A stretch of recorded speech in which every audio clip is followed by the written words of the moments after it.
December 21st, 1989, in Pocatello, Idaho. She was a middle child.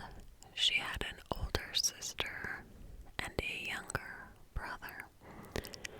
And Cassie actually grew up mostly living with her grandparents.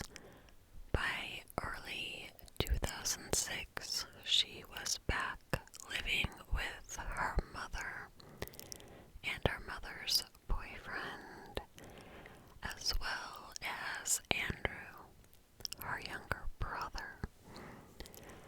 Cassie loved music. She was like a super artsy kind of girl.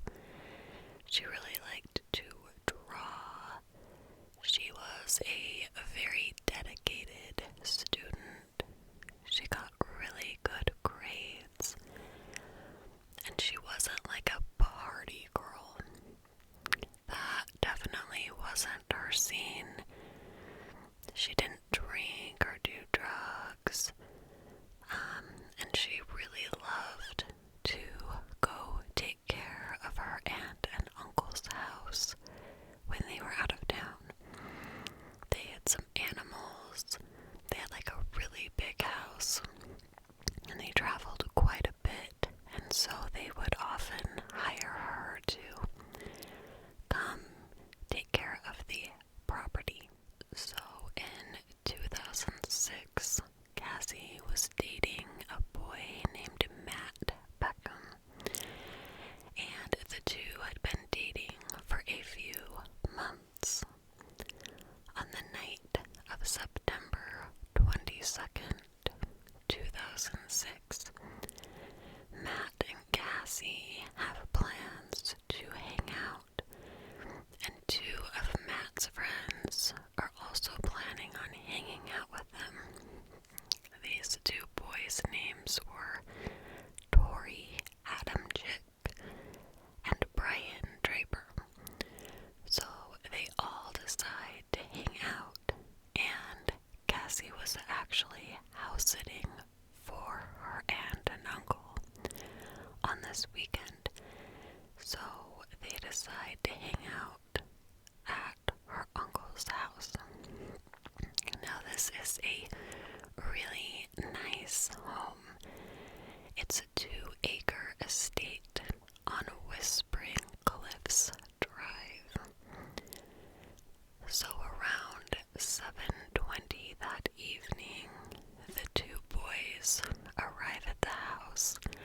Cassie and Matt were already there, and they're kind of just snooping around the house, kind of wanting a tour of the home. The house had a gym, and so they were like working out in the gym.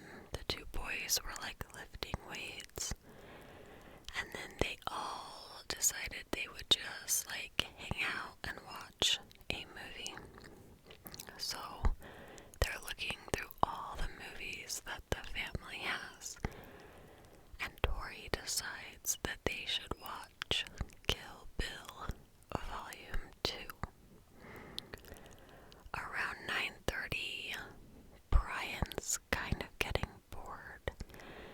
I think originally the teens had kind of planned on having this be like kind of a party, but it was only the four of them. They were watching the movie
windy.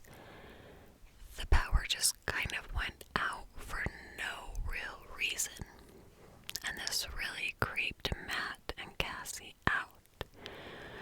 Now there was a breaker box, but it was in the basement of the home, and they were both so scared that they didn't want to go down into the basement. And Cassie's uncle's dog was really not helping matters. He was standing at the basement door, the door that goes down into the basement, growling, and he was super agitated. So they're thinking, someone's in the house. Dogs are really smart. They can sense these things. There is no way we're going into the basement. So Matt has a really bad feeling that something weird is happening, but then he looks out because the lights come on. And as soon as the lights come on, they both kind of like laugh. They're a little embarrassed at how scared they had been in the dark.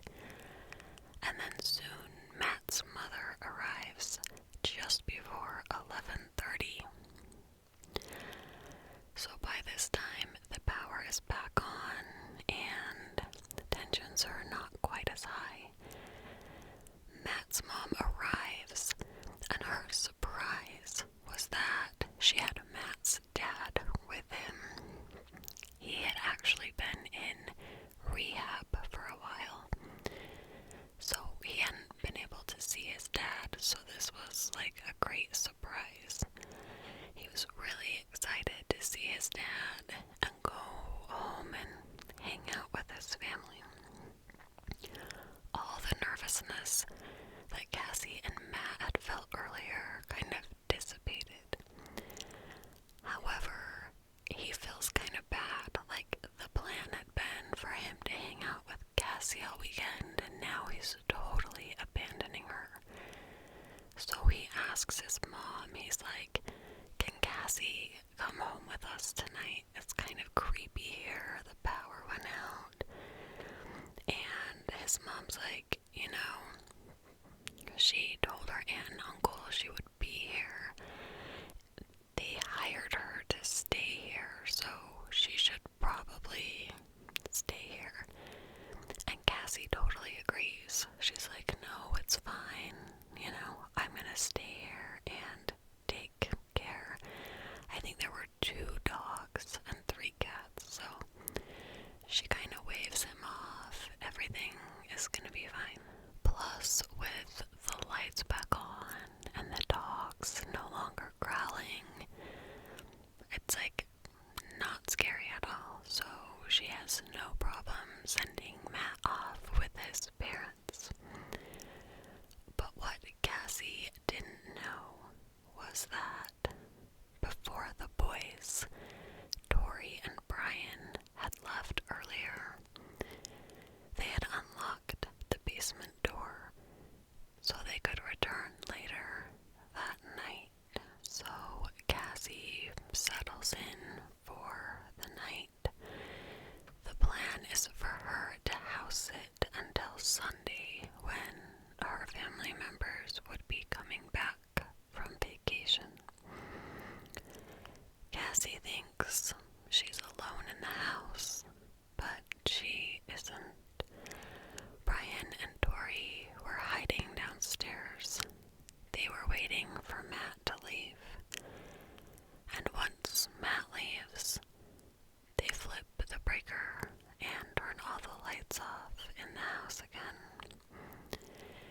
They were hoping that Cassie would come down into the basement to try to turn the lights back on, but she didn't.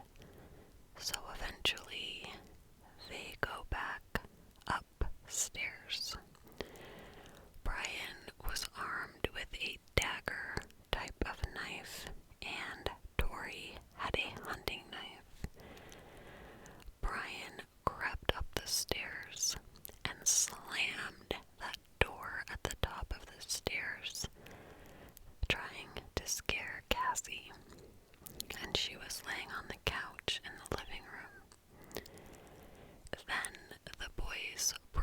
attacked her and stabbed her over 30 times. 12 of these wounds were fatal. Brian and Tori had gotten these knives from a pawn shop.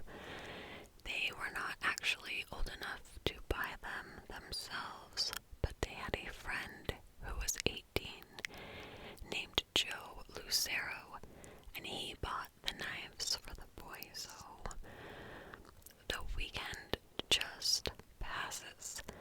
Matt spends time with his family. Everyone is going about their normal lives, except Cassie. Now, Cassie's mom had kind of grown more and more concerned as the weekend passed, and she couldn't get a hold of her. Sunday afternoon, her aunt and cousins returned home. Cassie's cousin, 13-year-old Kelsey, was the first person inside the home, and she notices there's some broken glass. And as she makes her way through the home, she would end up finding the body of Cassie. There was blood all over the house. The living room was covered in blood. Their dogs were locked in a different room. While this is all happening, while the family is discovering her body, her mom is just positive something is wrong and she cannot get a hold of Cassie. So she decides she needs to go check on her. She knows Cassie is house sitting, and so her mom and her mom's boyfriend head over to the house. And when they arrive, they go into the home, and there's a lot of commotion going on. And our mother Anna's boyfriend, named Victor, was actually ahead of her. They kind of make their way in, and Victor sees Cassie and turns around and grabs Anna, kind of pulls her out of the house and away from the scene. And she is flipping out, and she grabs her phone. At this point, the cousins have already called 911, but Anna grabs her phone, and she calls Matt, Cassie's boyfriend, and when he answers the phone, she screams, quote, "What did you do to my daughter?" The police arrive. They are there to investigate a murder. There's no saving Cassie at this point. Investigators found some evidence in the home, but initially they're completely focused on Matt, who was the last person with Cassie. They didn't find any murder weapons. There really wasn't much physical evidence other than Cassie's body. The autopsy report showed Cassie had been stabbed in the neck, back, and chest. She did have defensive wounds on her hands. They also found drug paraphernalia in the home while they were searching it. And this didn't really fit what police had learned about Cassie. Everyone swore she was not into drugs. They were able to determine that the drug paraphernalia belonged to Cassie's uncle. So Cassie's boyfriend Matt, like I said, was the first person that police zeroed in on, and he was extremely cooperative with police. He agreed to a polygraph, which he passed. He had an alibi for the night that Cassie was murdered, because after he had left the home with his parents, they'd been together all night. They'd gone home and watched a few movies,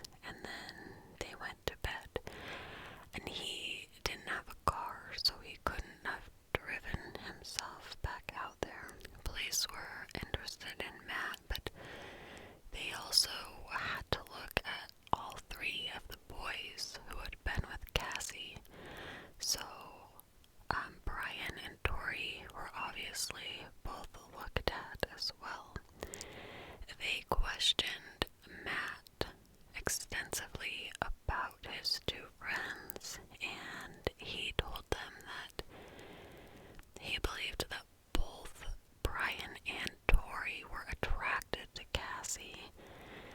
They had both been really flirty with her, and he tells police that he thinks it's possible maybe the two boys came back after he left and killed his girlfriend. A few days later, Brian and Tori were brought in for questioning, and when police bring them in, they're downplaying everything. They're acting like, look guys, we know you could not possibly have done this. This is just a formality. We just need to rule you out. Standard procedure. Tori's parents are there with him while he's being interviewed. Both sets of boys admit to police that they were at that home that night, but they say that they got super bored, so they left to go to a movie theater to watch a movie, and then they went to a gas station to buy some matches. And then the line of questioning kind of takes a turn, and police begin peppering the boys with questions. They're like, what movie did you see? What theater did you go to?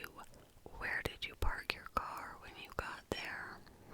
And the boys realize they're suspects in this murder. Tori's parents immediately begin to realize that their son is a suspect in the murder, and they kind of stop the interview, and they're like trying to decide if they need a lawyer before they proceed. Tori, who had seemed kind of okay during the first part of the interview, he was acting pretty normal. All of a sudden, there was like an obvious change in his demeanor. He became very pale. He looked like he was gonna throw up. And Tori's mom is like, I feel like something's going on here. I don't want to continue this. Like, I think she looked at her son and knew there was more to the story and wanted to put an end to the questioning. In the meantime, Brian Draper has already spoken to police, and he completely cracks under pressure and confesses. So Tori Adamchick's parents stop the interview and they leave. He is not under arrest, so they leave with their son. Brian, however, is already like mid-confession. So on September 27th, Brian Draper finishes up his interview with police. He has confessed, and police get a warrant for Tori Adamchick and Brian Draper's arrest. But they can't track down Tori. He's not at home, and his parents are like obviously kind of stalling, and they're like, look, you don't have to come here and arrest him. He will come turn himself in tomorrow. It looks really bad, and police are worried that he's gonna make a run for it. However, that same night, Tori shows up at the police station and turns himself in.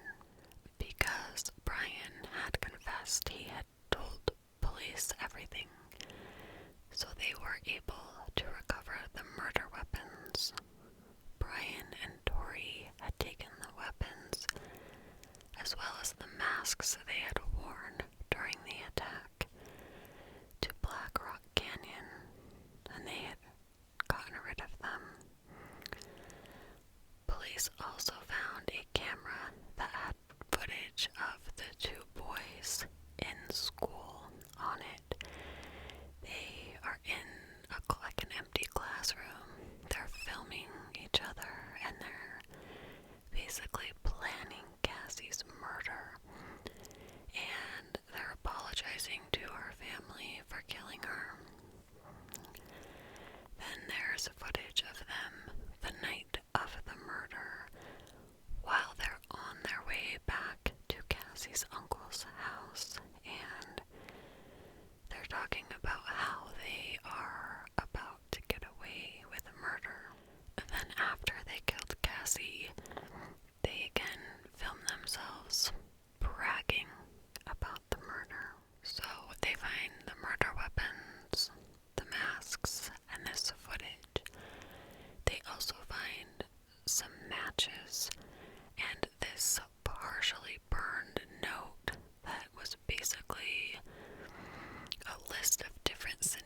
boys planning and basically carrying out Cassie's murder were shown at the trial. The prosecution also revealed that when Brian was being interviewed, police asked why they had done this, like what was the motive, and he said that the boys, he and Tori, had both just really been inspired by the Columbine shootings. On April 17th, 2007, Brian Draper was found guilty. Tori's trial began on May 31st, 2007, and he was also convicted on August 21st, 2007. So both boys were found guilty of first-degree murder. Both teens were sentenced to life in prison without the possibility of parole for the first-degree murder charge. They were also sentenced to 30 years to life for the conspiracy to commit murder charge, which they had also been charged with. They are both serving time in the Idaho State Correctional Institute. In 2010, the Stoddart family filed a civil suit against the Idaho School District, claiming that the school was negligent and should have known that Brian and Tori posed a threat to other students. Both the civil court and the state Supreme Court dismissed the case, saying that the actions of the boys were not foreseeable. So, remember the footage of the boys like bragging about everything? Well, on it, they talk about why they had chosen Cassie. They said that someone had to die, and they knew they would have the opportunity to kill her because they were friends with her boyfriend. So that's why they chose her. They said she was a nice girl, but she had to die. While Cassie was their first victim, the two teens had plans to kill more people. And they said, like in this tape, Cassie would be the first of many. It also came out in the trial that Tori and Brian had only been friends for a few months, but they met each other and they bonded over their obsession with the Columbine tragedy and their obsession with the Scream franchise movies. And that is the murder of Cassie Jo Stoddart. This case breaks my heart because I cannot imagine how scared she was when the lights went out that second time and she was completely alone. I am glad these boys are in prison for the rest of their lives. Like, they will never see the light of day again, and I believe that that fits their crime. They literally just chose a random person to kill and killed her because they wanted to. And that's a very scary kind of murder. Let me know what you guys think about this case, and I will be back on Monday with another video. Thanks for joining me. I forgot I wanted to cite my sources for this video real quickly. I got information off Wikipedia. Medium.com had an article by Amity Elise titled Betrayal: The Murder of Cassie Jo Stoddart. IdahoStateJournal.com had an article by Debbie Christ titled House Where Murder of Cassie Jo Stoddart